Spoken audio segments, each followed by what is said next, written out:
Hello everyone, welcome back to Techno Charts YouTube channel. आज का video काफी interesting होने वाला है क्योंकि हम एक इंडिकेटर के बारे में बात करेंगे जो आपको ऐसे स्टॉक्स आइडेंटिफाई करने में मदद कर सकता है जो मार्केट को आउट परफॉर्म कर सकते हैं। नाउ इस इंडिकेटर का नाम है outperform X VCP swing, जो बाय बिफोर ब्रेकआउट नाम के ट्विटर हैंडल ने बनाया, जो हमारे अच्छे दोस्त है। इसके पहले भी हमने एक वीडियो बनाया था इस इंडिकेटर के ऊपर जो हमें फाइनेंशियल डेटा चार्ट पर प्लॉट करके देता है, साथ में हमें कुछ इंपॉर्टेंट डेटा जैसे कि ईपीएस ग्रोथ, मार्केट कैप, उस कंपनी उस पर्टिकुलर स्टॉक का जो इंडेक्स है या फिर सेक्टर है वो प्लॉट करके देता है। तो इस इंडिकेटर के ऊपर भी हमने एक वीडियो बनाया था, इसका लिंक आई बटन में मैंने डाल दिया है। नाउ इसके बाद में उन्होंने अभी एक नया इंडिकेटर लॉन्च किया है जिसका नाम है outperform X VCP swing, जो आपको ऐसे स्टॉक्स आइडेंटिफाई करने में मदद कर सकता है जो मार्केट को आउट परफॉर्म कर सकते हैं। नाउ बेसिकली इसके अंदर क्या उन्होंने लॉजिक यूज किया है, उन्होंने ऐसे स्टॉक्स आइडेंटिफाई करने की कोशिश की है जो मार्केट का जो रिटर्न है उसको बीट कर रहे हैं, तो उसे हम कहेंगे alpha. So basically the key component of this indicator is the alpha calculation which measures the stocks out performance relative to the base index. तो इसके अंदर हम बेस इंडेक्स जो है इन्होंने निफ्टी मिड कैप या मिड स्मॉल 400 लिया हुआ है। हम बेस इंडेक्स बेसिकली निफ्टी 50 ले सकते हैं या बेसिकली निफ्टी 500 ले सकते हैं। ना इंडिकेटर का जो लिंक है वो डिस्क्रिप्शन में मैंने डाल दिया है। डिस्क्रिप्शन में डालने के बाद में जैसे ही आप उस इंडिकेटर पे क्लिक करते हो, उसे इंडिकेटर को बेसिकली आपको क्लिक करना है।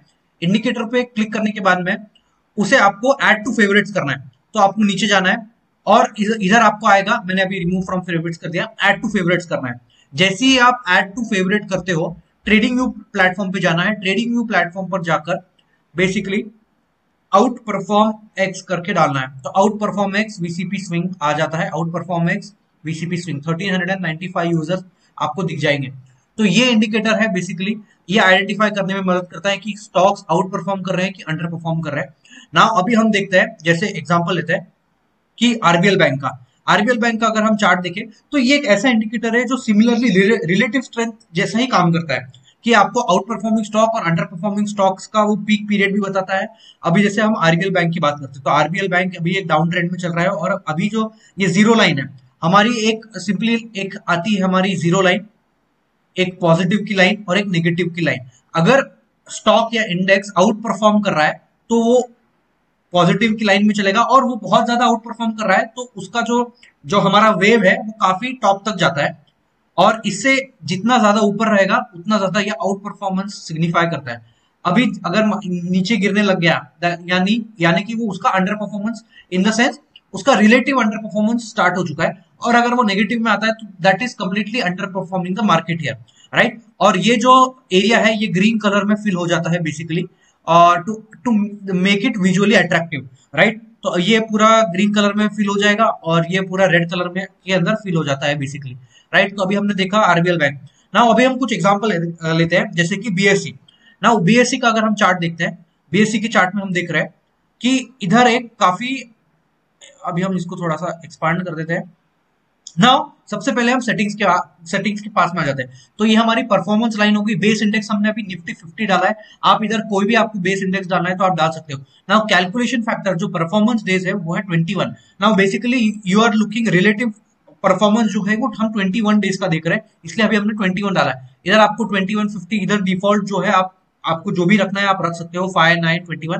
नाउ अगर आप स्विंग ट्रेडिंग कर रहे हो तो 21 ठीक है। अगर आपको पोजिशनल ट्रेडिंग करना है तो 63 और 126 दोनों भी यूज कर सकते हो based on the time frame that you are looking for. क्योंकि अगर आप लॉन्गर टाइम फ्रेम यूज कर रहे हो तो आपको वीकली चार्ट यूज करना चाहिए, 126 यूज कर रहे हो तो वीकली चार्ट यूज करना चाहिए, 50 यूज कर रहे हो तो वीकली चार्ट यूज करना चाहिए, 21 यूज कर रहे हो तो मेरे हिसाब से आप डेली चार्ट यूज कर सकते हो। नाउ पॉजिटिव परफॉर्मेंस को वो ग्रीन कलर से हाईलाइट कर रहा है, नेगेटिव परफॉर्मेंस को रेड कलर से हाईलाइट कर रहा है। और basically short term peak performance days जो है, मतलब क्या, उसका जो शॉर्ट टर्म परफॉर्मेंस था, तो ये इंडिकेटर आपको शॉर्ट टर्म पीक परफॉर्मेंस और लॉन्ग टर्म पीक परफॉर्मेंस भी दिखाता है।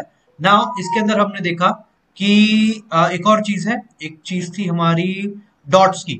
नाउ बेसिकली डॉट्स इस इंडिकेटर के अंदर out performance before price peaks basically, तो इन्होंने एक कूल फीचर ऐड किया है जहां पर अगर स्टॉक जो है आउट परफॉर्म कर रहा है मार्केट को, बेसिकली अगर स्टॉक आउट परफॉर्म करता है इस पर्टिकुलर मार्केट को before hitting the new highs, तो उधर एक आपको डॉट की लाइन डॉट्स आ जाते हैं बेसिकली, राइट। तो अभी हमने देखा, एक एग्जांपल लेते हैं बीएससी का।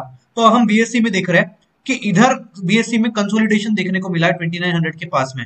नाउ 2900 के पास में कंसोलिडेशन देखने को मिला है और इधर कंटिन्यूअसली डॉट्स आ रहे हैं। डॉट्स आ रहे हैं मतलब स्टॉक आउट परफॉर्म कर रहा है, बट स्टॉक ने नया हाई हिट नहीं किया बेसिकली, राइट। तो और इधर फिर फाइनली एक ब्रेकआउट आया और बीएससी के अंदर एक काफी अच्छा मोमेंटम देखने को मिला है। इन्होंने काफी सारे और एग्जांपल्स दिए हैं, हम उन एग्जांपल्स को आइडेंटिफाई अंडरस्टैंड करने की कोशिश करते हैं।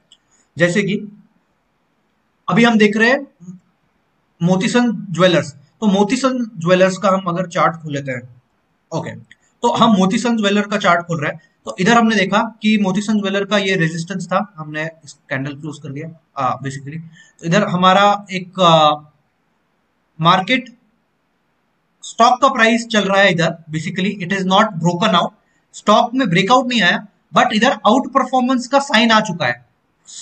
जो ये जो आउट परफॉर्मेंस इंडेक्स है, सॉरी हमारा इंडिकेटर है, वो नेगेटिव से पॉजिटिव में कन्वर्ट हो गया है और फिर बाद में इधर हमारे पर्पल डॉट्स आने लग गए। That means the out performance of the stock has started but it has not hit new highs. और इधर हमने देखा ब्रेकआउट के बाद में 200 रुपए का स्टॉक 300 रुपए हो गया, करेक्ट। और स्टॉक के एग्जांपल देख लेते हैं हम। बीएससी का हमने एग्जांपल तो देख लिया, टाटा पावर का भी एक और एग्जांपल देख लेते हैं। अभी देखिए टाटा पावर का एग्जांपल, टाटा पावर के एग्जांपल में हम इधर देख रहे हैं कि इधर स्टॉक का एक रेजिस्टेंस था, इधर एक अंडर परफॉर्मेंस का पीरियड था, फिर बाद में इधर आउट परफॉर्मेंस का पीरियड आ चुका है। भले ही स्टॉक में ब्रेकआउट नहीं आया हो on the higher side, but इधर हमें देखा कि पर्पल डॉट आया, पर्पल डॉट आने के बाद में स्टॉक में एक कंटिन्यूअस आउट परफॉर्मेंस का मोड देखा है, राइट। तो ऐसे आप स्टॉक्स को आइडेंटिफाई कर सकते हो using this indicator. Now remember, ये एक बाय और सेल का इंडिकेटर नहीं है, बल्कि आपको ये स्टॉक्स फिल्टर आउट करने में मदद करेगा कि ये स्टॉक अच्छा है कि नहीं। जैसे कि अभी हम HAL का एग्जांपल लेते हैं ना, HAL जो पर्टिकुलरली मैंने जो स्टॉक है ये अभी फिलहाल रिसेंट में खरीदा है। क्यों? क्योंकि स्टॉक के अंदर जो है रिलेटिव स्ट्रेंथ जो है, बेसिकली जो ये इंडिकेटर जो है वो रेड से ग्रीन की ओर आते हुए दिख रहा है। That means the performance is improving. जैसे ही ये ग्रीन में कन्वर्ट हो जाता है, that means that the stock has started to out perform the benchmark index on that particular period year. Now HAL हमने देखा, फिर अभी हमने कुछ नए नए स्टॉक्स के बारे में डिस्कस कर रहे थे, AIIL। तो AIIL का अगर हम चार्ट देखें तो इसके अंदर भी हम देख सकते हैं कि कैसे इधर इंडिकेटर ने रेड से नेगेटिव से पॉजिटिव में आया, मतलब रेड से ग्रीन में कन्वर्ट हुआ, और फिर कैसे एक अपसाइड मोमेंटम आया, राइट। तो you can use this indicator to filter out stocks to identify whether the stocks are outperforming the index और underperforming the index and take that decision basically. तो इसको bye और cell signal की जैसा मत लेना। Indicator का link जो है डिस्क्रिप्शन में मैंने डाल दिया है। Do share this video with all of your friends, like and subscribe to the channel. Thank you.